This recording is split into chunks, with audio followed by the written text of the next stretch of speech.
Ya, Anda kembali menyaksikan debat pamungkas pemilihan Gubernur dan Wakil Gubernur Jawa Timur 2024. Sebelumnya kita sudah sama-sama mendengarkan visi misi serta program kerja yang sudah disampaikan oleh ketiga perwakilan tim ses dari tiga pasangan calon Gubernur dan Wakil Gubernur. Saat ini saya mau langsung bertanya kepada yang orang Surabaya ini, Prof. Henry. Benar ya, Prof? Iya, saya memang mewakili Jawa Timur. Mungkin di sini hanya saya sama Mas Seno dan beliau bertiga ini.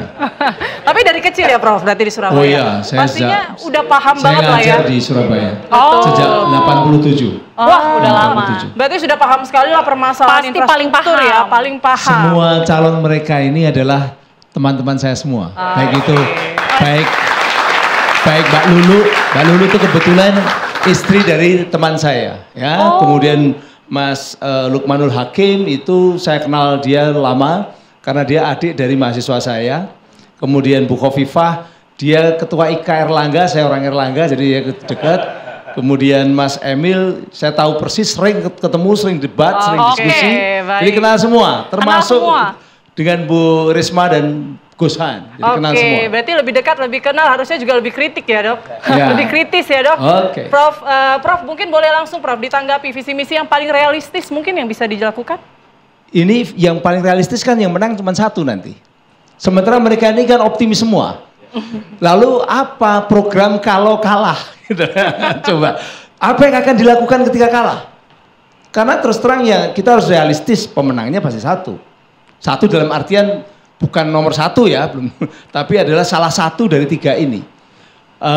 Tadi kan semuanya kan akan melakukan ini jika menang, melakukan ini jika menang. Tapi bagaimana kalau kalah? Karena terus terang saya melihat bahwa pilkada ini kan sudah disiapkan lama begitu ya. Salah satu yang memiliki waktu lama ya sebenarnya incumbent. Dan debat, kampanye yang waktunya pendek itu sebenarnya tidak banyak punya pengaruh yang signifikan secara langsung. Kecuali ada hal-hal yang memang hebat atau terjadi secara istimewa begitu ya. Makanya saya ingin tanya nih, apa yang kalau sebenarnya nanti terjadi ketika Anda kalah atau pasangan cagup Anda, cawagup Anda kalah, terutama untuk nomor 1, nomor 2, nomor 3, ketiga-tiganya. Semuanya. Ya. Oke. Berarti ini berupa pertanyaan ya, Prof ya. Kita simpan nanti ya. Mungkin pertanyaannya kita simpan dulu. Kalau gitu langsung ke Prof Teguh. Prof Teguh, tadi ketika tiga perwakilan dari paslon ini sudah menyampaikan apa kemudian gagasan untuk tema debat pada malam hari ini, apa yang kemudian bisa dikritisi dan konkretkah ini untuk menjawab permasalahan di Jawa Timur, Prof? Oke, baik. Terima kasih Mbak Gita. Jadi tentu saja kesempatan kali ini ya debat dan juga nanti tentu saja saya ingin mendengar ya paparan dari para jubir Gen Z ya. Tentu saja senang sekali bertemu dengan teman-teman semua itu ya. Bagaimana kemudian penjabaran dari visi dan misi dari para calon cagup dan cawagup mereka gitu seperti itu ya. Karena tentu saja ini debat yang penting untuk bisa diketahui masyarakat. Mudah-mudahan masyarakat rasional untuk memilih, harapan saya gitu Prof Henry gitu ya. Sehingga kemudian bisa tergambar gitu ya bagaimana visi misi mereka. Karena kalau kita bicara sejumlah faktor penting untuk menunjang keberhasilan pembangunan daerah itu akan terkait dengan kepemimpinan yang transformatif. Baik, Prof Teguh, mohon maaf kita potong sebentar, silakan, kita tahan dulu karena saat ini pasangan calon nomor urut 1 ini Ibu Luluk dan Lukman sudah tiba informasinya di venue debat di Grand City Surabaya dan akan memberikan pernyataan, kita dengarkan.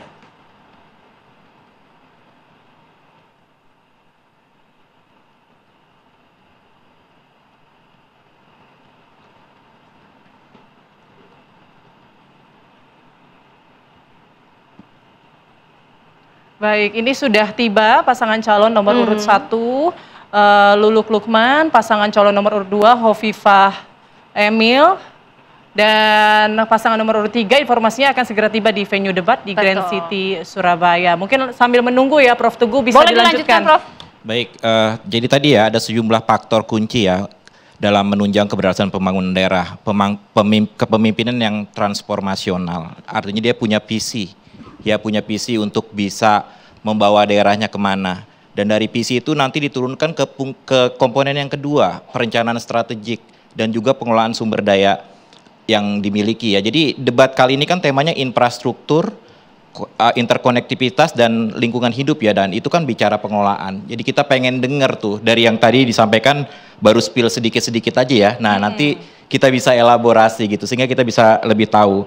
Lalu kemudian terkait yang ketiga, bagaimana kemudian mereka akan melakukan tata kelola terkait dengan pengelolaan sumber daya tadi gitu ya, dan kemudian bagaimana tentu saja melibatkan partisipasi masyarakat gitu ya, dan selanjutnya adalah bagaimana kemudian bisa memanfaatkan teknologi dan mengembangkan inovasi tadi juga sempat disebut ya, dan kemudian juga terkait dengan bagaimana pengaturan kelembagaannya kemudian. Ya mungkin kan itu membutuhkan ya bagaimana mungkin ada penyesuaian lembaga tertentu atau memperbaiki kondisi lembaga tertentu, dan juga terakhir bicara kemitraan dan kolaborasi. Ya tentu saja ini sangat penting karena pemerintah punya kemampuan yang terbatas, dan tentu saja karenanya kemitraan dan kolaborasi menjadi penting. Tadi menyambung pertanyaannya Prof. Henry, kalau kalah gimana? Nah mungkin ada ide-ide yang baik nanti dari calon yang kalah mungkin bisa juga ya bisa diserap ya untuk kemudian bisa membuat Jawa Timur lebih maju lagi. Saya pikir seperti itu, makanya saya menantikan itu. Terima kasih Prof. Teguh dan juga Prof. Henry yang masing-masing sudah mempunyai pertanyaan bagi masing-masing perwakilan. Saya akan awali kalau tadi ke Mas Rizal terlebih dahulu, sekarang ke Mas Seno terlebih dahulu untuk bisa menjawab pertanyaan dari para panelis kita. Monggo. Ya pertanyaannya repot juga ya, kalau kalah gimana dan dimulai dari saya jadinya. Masih tanding padahal ya. Enggak apa-apa, tapi sebenarnya gini Prof. Henry, Prof. Teguh, saya kira imajinasi kita hari ini di 7 hari terakhir adalah tentunya optimisme menuju kemenangan. Bagaimanapun kita semua sudah bergerak total ke 38 kabupaten kota, dan persoalan yang saya sampaikan tadi itu memang adalah persoalan-persoalan yang ditemui di Jawa Timur pada saat Bu Risma dan Gus Sans turun ke bawah. Tetapi bukan kemudian kita melihat ada persoalan lalu tidak ada solusi, tapi sebetulnya solusi itu sangat mungkin dilakukan apabila punya rekam jejak yang sesuai dengan persoalan yang kita hadapi. Nah, Bu Risma ini 2 kali menjadi wali kota Surabaya, pernah menjadi menteri sosial, maka dalam konteks ini punya jawaban yang birokratis dan terlembaga. Contohnya misalnya persoalan kekurangan air. Itu Bu Risma pada saat menjadi Mensos itu menggunakan teknologi reverse osmosis atau RO untuk kemudian melakukan distilasi, melakukan penyulingan terhadap air laut, air yang tidak layak minum itu bisa diminum. Itu kemudian dibangun pos-posnya di berbagai tempat, NTT, di Jakarta, di Papua, bahkan di Jawa Timur juga Bu Risma melakukan inisiasi itu. Jadi inovasi ini menjadi sangat mungkin dilakukan di daerah-daerah yang minim air seperti di Madura. Lalu dalam konteks misalnya pembangunan infrastruktur yang lebih baik di jalan-jalan yang selama ini terpisahkan karena gunung, Bu Risma berulang kali di berbagai kesempatan mengatakan terobosannya harus dibuat praktis dan sederhana mungkin. Bagaimana caranya? Dengan melakukan upaya untuk menggandeng kerjasama dengan pakar-pakar yang mampu membangun gunung yang menembus gunung, membangun jalan yang menembus gunung, sehingga terowongan seperti di Eropa. Bagaimana Bu Risma pernah pengalaman menjadi wali kota Surabaya, bersahabat dengan negara-negara asing, itu memberikan inspirasi bahwa ternyata gunung di Eropa itu bisa ditembus tanpa melukai lingkungan, sehingga jarak tempuh yang awalnya itu 2,5 jam bisa dipersingkat menjadi hanya 30 menit. Nah, sebagai seorang arsitek, imajinasi itu dibayangkan dengan pemikiran yang terukur. Di Surabaya saja membangun alun-alun karena wilayahnya sempit, tidak ada lagi wilayah di Surabaya yang bisa dilakukan pembangunan alun-alun. Bu Risma membangunnya di bawah tanah, dan itu bisa terjadi dilakukan pada saat beliau menjadi wali kota.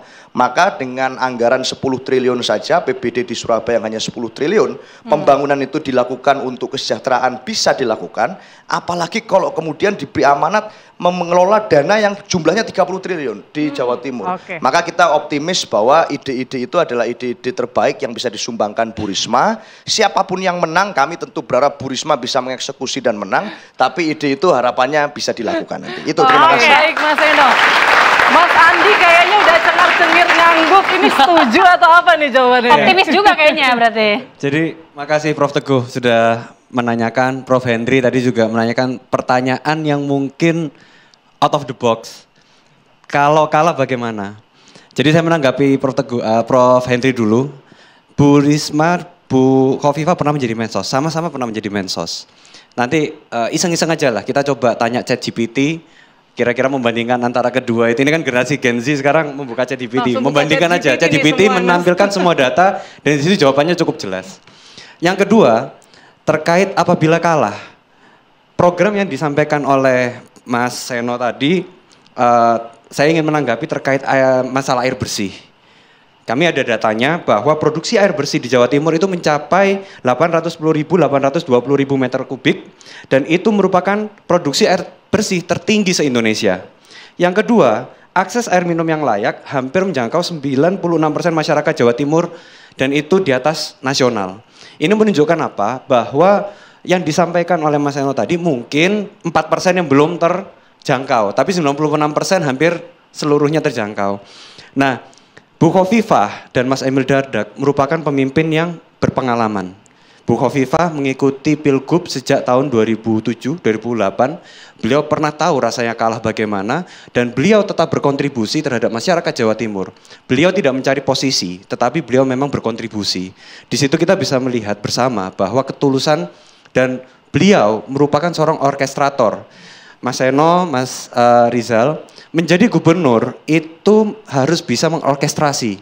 Karena bagaimanapun setiap daerah 38 kabupaten kota itu memiliki raja-raja kecil. Dan seorang gubernur harus bisa berkomunikasi, berdiplomasi, bernegosiasi dengan raja-raja kecil tersebut. Tentunya tantangan yang dihadapi oleh seorang pemimpin daerah itu akan berbeda levelnya ketika sudah di atas. Apalagi levelnya presiden. Jadi Bu Khofifah, khususnya pemimpin provinsi, harus tahu mengkomunikasikan visi besar yang ada di pusat Indonesia secara keseluruhan, diterjemahkan ke dalam bentuk provinsi yang bisa diterapkan di kabupaten kota, tanpa mengurangi peran dari masing-masing raja-raja tersebut. Jadi kami izin meluruskan Mas Eno terkait dengan air bersih, data kami menyampaikan bahwa tadi produksi air bersih tertinggi se-Indonesia dengan 810.820 meter kubik, bisa dicek. Dan kami siap adu data dan tentunya pembangunan interkonektivitas khususnya wilayah Madura itu juga bisa dilihat dari pembangunan digitalisasi. Kita bisa melihat bahwa kalau dilihat kondisi jalan sudah luar biasa, kondisi listrik juga luar biasa, rasio elektrifikasi di Jawa Timur itu 99,62%. Itu bisa dicek. Dan energi terbarukan melalui program Jatim Lestari, tadi memang sengaja izin kami memakai baju ini, itu sebenarnya promosi untuk Nawacita Satya Bu Khofifah 2.0, ada 9 visi misi. Di situ nanti kita akan melihat Bu Khofifah menjelaskan lebih lanjut.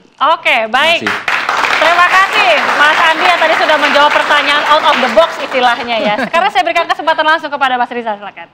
Ya. Ya, tadi ada 2 pertanyaan yang menarik. Yang pertama soal apakah yang akan dilakukan ketika kalah. Kami PKB ini kan sendiri, Mbak. Prof. Henry, kami juga bertarung sendiri di sini sebagai partai pengusung dari Mbak Luluk dan juga Mas Lukman. Satu komitmen yang ingin kami hadirkan adalah menjanjikan sebuah perubahan bagi Jawa Timur dimulai dari kontestasinya. Kami hadirkan kontestasi yang berkualitas dengan juga calon yang berkualitas. Jadi kalau misalkan ada pesimisme, apakah kita akan kalah? No, kami punya keyakinan kami akan membawa perubahan itu dimulai dari kualitas calon yang baik. Lalu apa yang diperjuangkan? Tadi Prof. Teguh sempat sampaikan, sebetulnya kan bicara soal pemerintahan ini bukan cuma sosok pemimpinnya, tapi bagaimana dia mengelola. Betul bahwa gubernur ini fungsinya adalah mengorkestrasi. Ada 38 kabupaten kota yang ada di Jawa Timur dengan APBD 32 Baik, Mas Rizal, mohon maaf ditahan dulu ya. Siap. Oke, kita juga akan menyaksikan di layar kaca Anda, ini ketiga pasangan calon sudah hadir di venue debat pada malam hari ini di Grand City Surabaya. Dan saat ini yang sudah menyampaikan kepada generasi Z dan juga generasi Alpha yang harus menjadi perhatian kepada mereka, bagaimana kita mampu dan mau menjaga lingkungan hidup. Terutama di wilayah-wilayah ekoton yang memiliki flora-flora tersendiri yang tidak ada tempat yang lain, yang itu yang kita perhatikan. Kan ada 8 subtema, Gus Hans. Ini salah satunya terkait telekomunikasi. Nah, seperti apa nanti kira-kira program-program yang akan dicanangkan apabila terpilih? Ya, memastikan bahwa tidak ada lagi kebocoran-kebocoran data. Ya, karena memang selama ini kan kita mau digitalisasi. Bahkan Bu Risma juga mencanangkan tidak ada lagi kartu-kartuan, tapi semuanya menggunakan digital dengan menggunakan sidik jari. Maka pasti penguatan tentang pengamanan dari digital itu akan kita perkuat. Gus Hans, ini salah satu subtemanya juga berbicara terkait permasalahan sampah. Ini kayaknya masih terjadi di beberapa wilayah dan masih cukup serius. Kira-kira apa nanti program yang ditawarkan oleh Risma dan juga Gus Hans? Ya, kita harus pilah-pilah mana itu ranahnya kabupaten, mana ranahnya provinsi. Yang jelas kita akan mengedukasi kepada masyarakat tentang pentingnya 3R. Reduce, reuse, and recycle di rumah masing-masing. Dan itu perlu edukasi. Dan mungkin bisa jadi Pemkab saja nggak mampu untuk melakukan seperti itu, maka kita akan turun. Pemprov akan hadir untuk memberikan edukasi kepada masyarakat, dan tentunya selain itu kita juga akan membangun tempat-tempat sampah yang memang bisa menjadi sesuatu yang bermanfaat bagi masyarakat. Dan Bu Risma sudah membuktikan itu. Gus Hans, ini 9 hari lagi sudah memasuki hari Pilkada 27 November. Perjalanan kampanye selama ini seperti apa? Respon dari masyarakat? Ya, mengasihkan. Saya bertemu dengan banyak karakter orang, dan saya bertemu dengan banyak masalah yang selama ini saya tidak tahu dan semakin tahu, yang membuat saya menjadi semakin memahami tentang Jawa Timur. Misalnya berkaitan dengan kayak sekolah gratis, kenyataannya kan tidak gratis. Dan keluhan dari masyarakat itu menjadi masukan bagi kita bagaimana caranya memastikan bahwa nanti pada saat jika Allah kasih ijabah kepada kita, memastikan bahwa tidak ada lagi tarian-tarian sepeser pun untuk sekolah-sekolah SLTA di Jawa Timur. Pesan Gus untuk masyarakat bagaimana nanti di Pilkada agar menggunakan hak suara? Oke, tadi kita sudah dengarkan bagaimana kemudian keterangan pers dari calon wakil gubernur nomor urut 03 Gus Hans yang tadi sudah menyampaikan, kemudian juga tadi sebelumnya ya, kita sudah dengarkan dari paslon 02 yang sudah hadir juga, Hovifah Indar Parawansa dan juga Emil. Usai jeda pemirsa, kami tentunya masih akan kembali sesaat lagi dan kita akan mendengarkan bagaimana kemudian tanggapan dari panelis atas jawaban dari para jubir paslon. Tetaplah bersama kami pemirsa, kami kembali sesaat lagi.